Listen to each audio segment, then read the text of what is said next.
Mi nombre es Elena, tengo 32 años y trabajo como contadora en una firma importante. Mi vida era relativamente tranquila hasta que me casé con Carlos hace 3 años. No es que me arrepienta de casarme con él, pero su familia, especialmente su madre, María, ha sido un constante dolor de cabeza.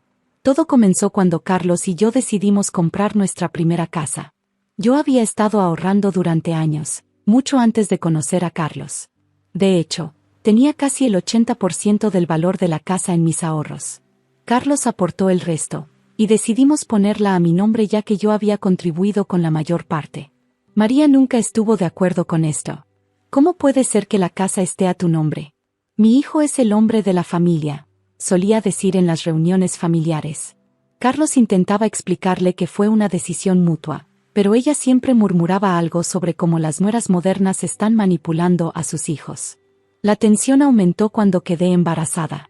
María comenzó a visitar nuestra casa sin avisar, reorganizando mis cosas y criticando cada decisión que tomaba. Ese color de pintura para el cuarto del bebé causará depresión. Esos muebles son muy modernos, necesitas algo más tradicional, y así sucesivamente. Carlos trabajaba largas horas en su empresa de construcción, por lo que no siempre estaba presente durante estas visitas sorpresa. Cuando le contaba, él me decía que su madre solo estaba emocionada por su primer nieto y que debía ser paciente. Un día, cuando estaba en mi 7º mes de embarazo, María apareció con un especialista en Feng Shui. Sin mi permiso, comenzaron a mover muebles y a colgar amuletos por toda la casa. Cuando les pedí que se detuvieran, María me miró fijamente y dijo: «Esta también es la casa de mi hijo, y como su madre, tengo derecho a asegurarme de que mi nieto crezca en un ambiente adecuado». Ese fue el primer gran enfrentamiento. Le pedí que se fuera y le dije que necesitaba respetar nuestro espacio. Ella se fue furiosa, llamando a Carlos inmediatamente para quejarse de que yo la había echado como a una extraña. Las siguientes semanas fueron tensas. María dejó de visitarnos, pero comenzó a llamar a Carlos constantemente, diciéndole que yo estaba alejándolo de su familia. Carlos, tratando de mantener la paz, sugirió que tal vez deberíamos pasar más tiempo en casa de sus padres. «Tu madre necesita entender límites», le dije. «Esta es nuestra casa, nuestro espacio». «Es solo que está preocupada», respondió él. «¿Sabes cómo son las madres con su primer nieto?». Pero yo sabía que era más que eso. María había estado presionando a Carlos para que tomara el control de nuestras finanzas. La escuché una tarde cuando creían que estaba dormida. «Hijo, ¿cómo permites que ella maneje todo el dinero? ¿Qué pasará si decide dejarte? Te quedarás sin nada». «Mamá, confío en Elena. Además, yo manejo mis propias finanzas». «Pero la casa está a su nombre. ¿No ves que te está controlando?». Estas conversaciones se volvieron más frecuentes a medida que mi embarazo avanzaba. María incluso comenzó a sugerir que nos mudáramos a una casa más cerca de ella, donde podría ayudarnos con el bebé. Cuando llegué a mi 8º mes, las complicaciones comenzaron. Mi presión arterial estaba alta y el doctor me ordenó reposo absoluto. Carlos tuvo que viajar por trabajo durante una semana, y aunque le dije que podía arreglármela sola, María insistió en quedarse conmigo. «No puedo dejar a mi nuera sola en este estado», dijo con una sonrisa que no llegaba a sus ojos. ¿Qué clase de suegra sería? Los primeros días fueron un infierno. María invitó a todas sus amigas a cuidarme, convirtiendo nuestra casa en un centro social donde yo era el tema de conversación. Pobre Carlos, teniendo que trabajar tanto mientras su esposa descansa. En mis tiempos, trabajábamos hasta el día del parto. ¿No es extraño que la casa esté a nombre de ella? Intenté mantener la calma por el bien del bebé, pero cada día era más difícil. María comenzó a reorganizar la casa mientras yo estaba en cama, moviendo mis cosas personales y cambiando las cerraduras por seguridad. Una noche, escuché a María al teléfono. «Sí, la casa es perfecta para ustedes. No habrá problemas con la venta. Mi hijo es el hombre de la casa. Esa nuera mía no tiene voz en esto». Mi corazón comenzó a latir con fuerza. ¿Estaba planeando vender nuestra casa? Intenté llamar a Carlos, pero su teléfono estaba apagado. Mandé mensajes, correos, pero no obtuve respuesta. La situación empeoró cuando, 2 días después, comencé con contracciones. María llamó a una ambulancia, pero antes de salir, La vi haciendo copias de todas las llaves de la casa. No te preocupes por nada, dijo con una sonrisa inquietante. Yo me encargaré de todo mientras estés en el hospital. Mientras me llevaban en la ambulancia, vi a un grupo de personas entrando a mi casa con María. Mi intuición me decía que algo terrible estaba a punto de suceder, pero en ese momento, el dolor de las contracciones era demasiado intenso para pensar en otra cosa. Lo que sucedió en las siguientes 48 horas cambiaría nuestras vidas para siempre. Las siguientes 48 horas fueron un torbellino. Mi parto fue complicado, 18 horas de labor y finalmente una cesárea de emergencia. Di a luz a una hermosa niña, Lucía, pero debido a complicaciones, ambas tuvimos que quedarnos en observación. Carlos finalmente llegó al hospital, exhausto después de tomar varios vuelos para regresar. Estaba preocupado y arrepentido por no haber estado presente durante el parto, pero yo estaba simplemente feliz de que estuviera allí.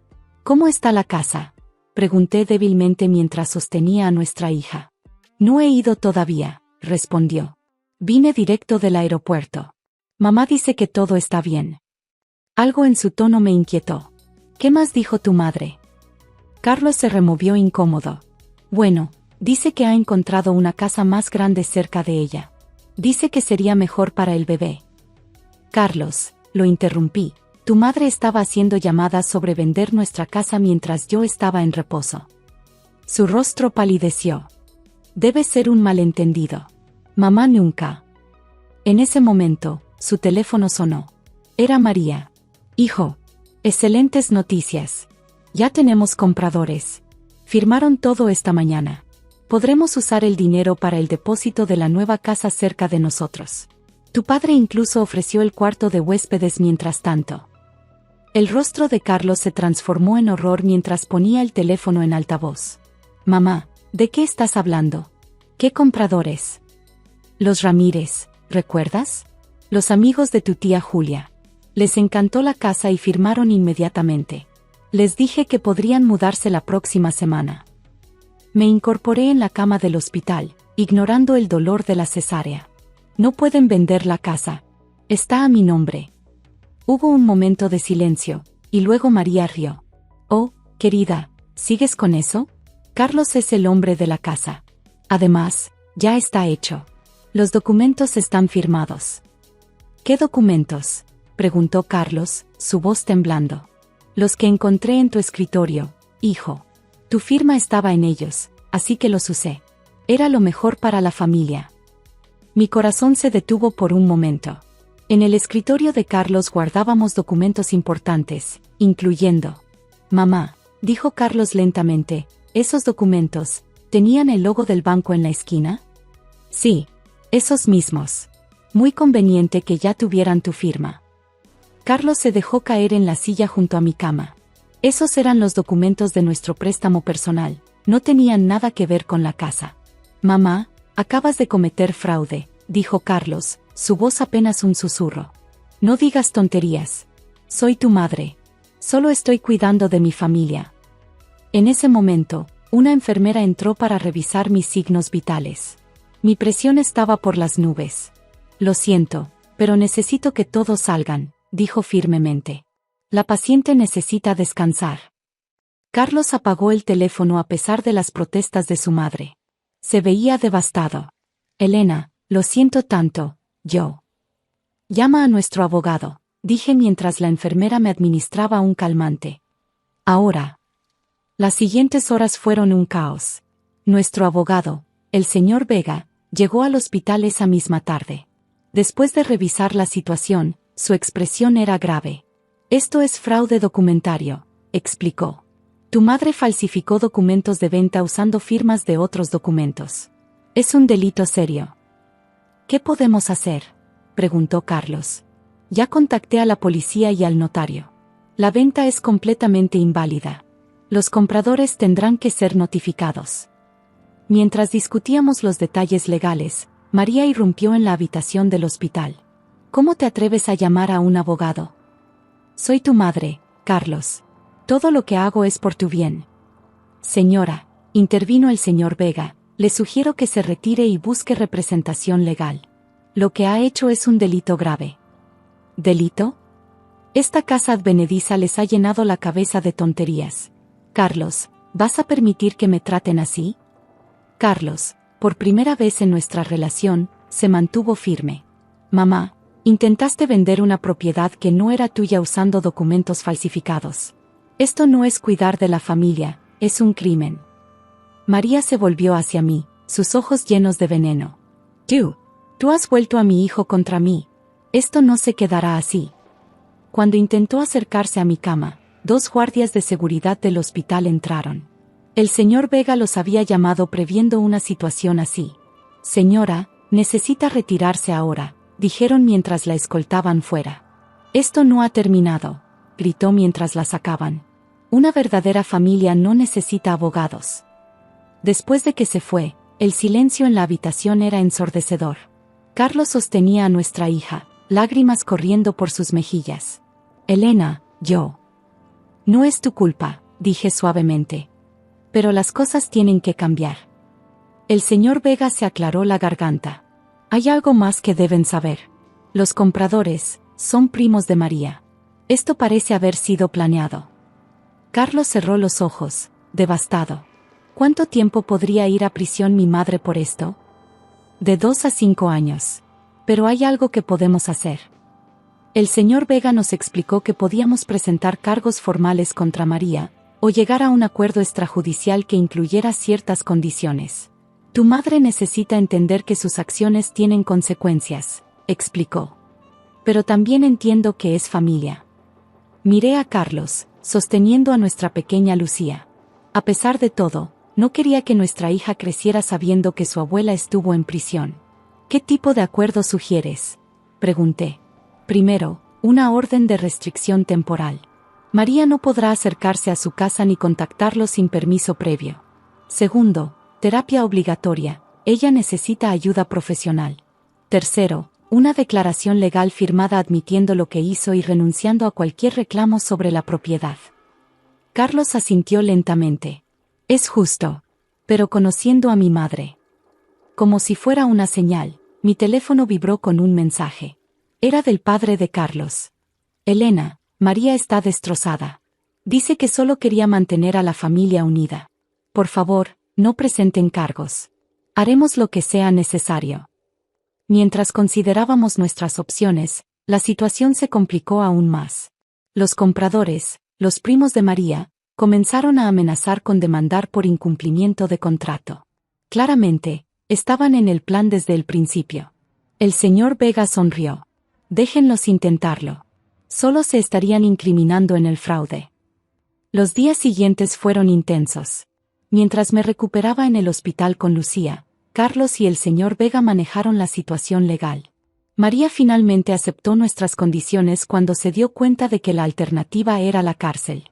La reunión final fue en nuestra casa, una semana después de que Lucía y yo fuéramos dadas de alta. María llegó con su propio abogado, luciendo más pequeña y mayor de lo que la recordaba. Antes de firmar, dijo María, su voz quebrada, quiero decir algo. Todos nos tensamos, esperando otro arrebato, pero lo que siguió nos sorprendió. Lo siento, dijo, lágrimas cayendo por sus mejillas. Estaba tan asustada de perder a mi hijo, de no ser necesaria, que perdí la cabeza. Pero casi destruyo a mi familia en el proceso. Carlos apretó mi mano mientras ella continuaba. Elena, sé que no merezco tu perdón. Pero por favor, no alejen a Lucía de mí. Haré terapia, mantendré mi distancia, lo que sea necesario. Miré a mi hija, dormida en su cuna. María, nunca quise alejarte de Lucía. Solo quería respeto y límites saludables. Lo sé ahora, respondió suavemente. El terapeuta que ya he empezado a ver, me está ayudando a entender muchas cosas. Los documentos fueron firmados. María aceptó todas nuestras condiciones, incluyendo terapia semanal y visitas supervisadas con Lucía. Los meses siguientes fueron de ajuste. María cumplió con su terapia, y poco a poco, vimos cambios reales. Las visitas supervisadas se convirtieron en momentos de verdadera conexión, sin manipulación ni drama. Carlos también comenzó terapia, trabajando en establecer límites saludables con su familia. Nuestra relación se fortaleció a través de esta prueba. Un año después, Organizamos una pequeña celebración por el primer cumpleaños de Lucía. María vino, respetando todos los límites establecidos. Durante la fiesta, se acercó a mí mientras sostenía a Lucía. Gracias, dijo simplemente. ¿Por qué?